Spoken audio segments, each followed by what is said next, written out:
अस्सलाम वालेकुम। आज मैंने अपने बच्चों की फरमाइश पर तैयार किए हैं tacos, noodles and chicken tacos तैयार किए हैं और मैंने टाकोस शेल भी बनाए हैं।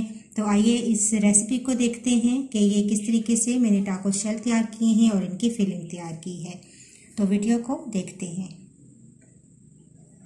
थोड़ा सा मैंने चिकन लिया है, तकरीबन मुर्गी का हाफ सीना। इसके मैंने इस तरीके से स्ट्रिप्स में काट लिया है इसको।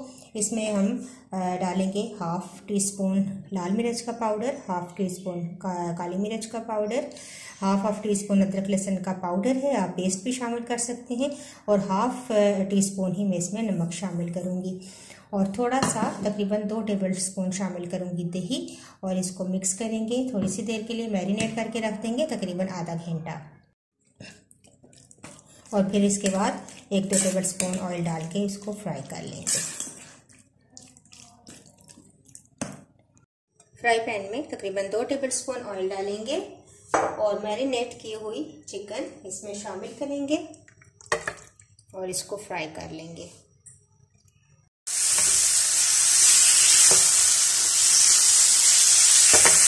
चिकन हमारी फ्राई हो चुकी है। अब इसके अंदर मैं शामिल करूंगी 1 शिमला मिर्च ली थी मैंने, छोटे क्यूब्स में काट ली है, और 1 गाजर। इसको भी ऐड करके थोड़ी सी देर सौते करेंगे।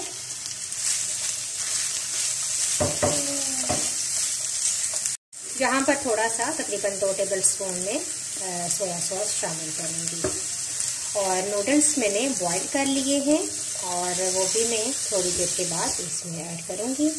2 मिनट तकरीबन सब्जियों को हम पकाएंगे, फिर नूडल्स शामिल कर देंगे।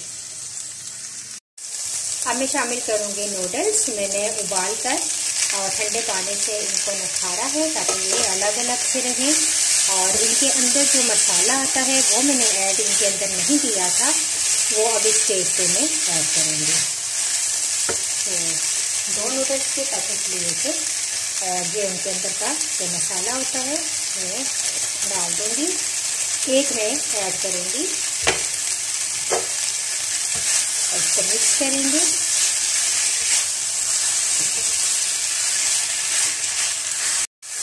बस 1 मिनट मिक्स करने के बाद फ्लेम ऑफ कर देंगे, और ये ना हमारी बहुत ही मज़ेदार नूडल्स फिलिंग रेडी हो चुकी है टाकोस के लिए। तो अब हम टाकोस तैयार करते हैं। तो अब टाकोस शेल तैयार करते हैं। 1 कप मैंने मकई का आटा लिया है, और ये मेरे पास सफ़ेद मकई है, पीली मकई भी आप इस्तेमाल करें तो वो ज़्यादा बेहतर है। 1 कप मैंने लिया है मैदा, 2 टेबल स्पून इसके अंदर ऑयल जाएगा, और हाफ टी स्पून में इसके अंदर नमक ऐड करूँगी, और इन तमाम चीज़ों को पानी के साथ गूंद लेंगे।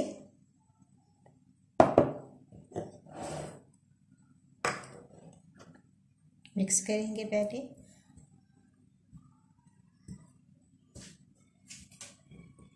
तो टाकोस शेल का आटा तैयार है, सख्त आटा ही मैंने गूंदा है। अब थोड़ी देर के बाद मैं इसकी रोटी बेलूंगी।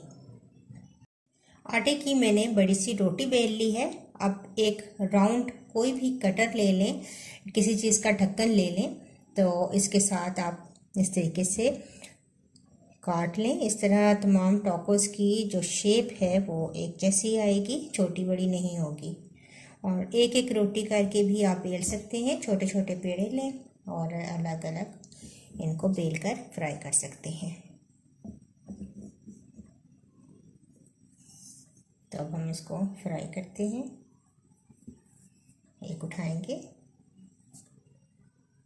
गरम ऑयल के अंदर डाल देंगे और दोनों साइडों से अच्छा सा ब्राउन कर लेंगे।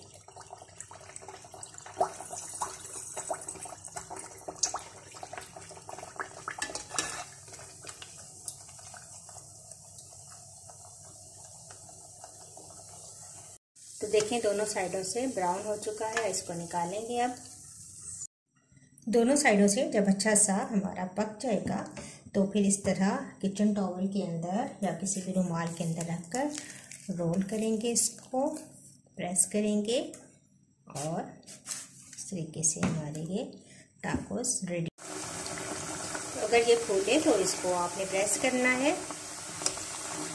और अब हमारे पास जो रोटी पकाने वाला चिमटा है उसकी मदद से हम इसको इस तरीके से थोड़ा सा मोड़ेंगे।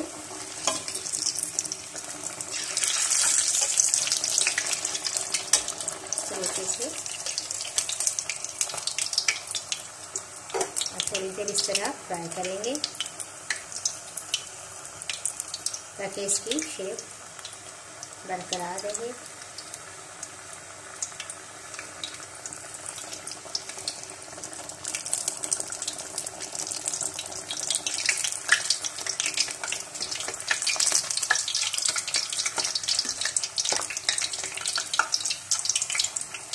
ये देखें, इस तरीके से हमारे ये टाकोस रेडी होंगे।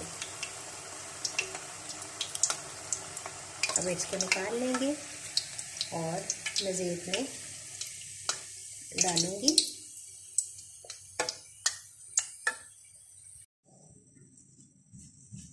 तो एक और मैंने तैयार किया है और इसी तरीके से किसी भी चीज़ से आप रोल करें, इसको प्रेस करें और ये देखें हमारा इस तरीके से तैयार हो जाएगा। अगर आपको लगता है कि थोड़ा सा और हमें कलर देना चाहिए तो अब दोबारा इसको इसी शेप में उठाकर हम दोबारा फ्राई कर सकते हैं। तो अब साथ ही मैं आपको फिलिंग करके बताती हूँ। तो जो हमने नूडल्स तैयार किए थे इस तरीके से इसके अंदर डालेंगे चिकन एंड नूडल्स और इसके ऊपर डालेंगे कुछ केचप,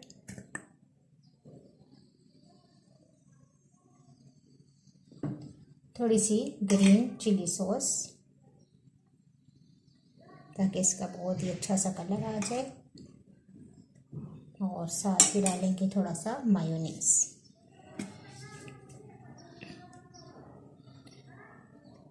तो इसी तरह बाकी भी तमाम टाकोस में तैयार कर लूँगी। तो लीजिए तमाम टाकोस के अंदर मैंने फिलिंग कर ली है और बहुत ही मज़ेदार ये टाकोस तैयार हुए हैं। आप इस तरीके से तैयार करें। दोनों तरीके मैंने आपको बताए हैं और दोनों तरीक़ों से बहुत अच्छे टाकोस हमारे तैयार हो जाते हैं। तो अगर आपको ये मेरी रेसिपी अच्छी लगी तो इसको ज़्यादा से ज़्यादा शेयर करें, लाइक करें और मुझे अपना फीडबैक ज़रूर दें। इंशाल्लाह एक नई वीडियो के साथ दोबारा हाजिर होंगी। अल्लाह हाफिज़।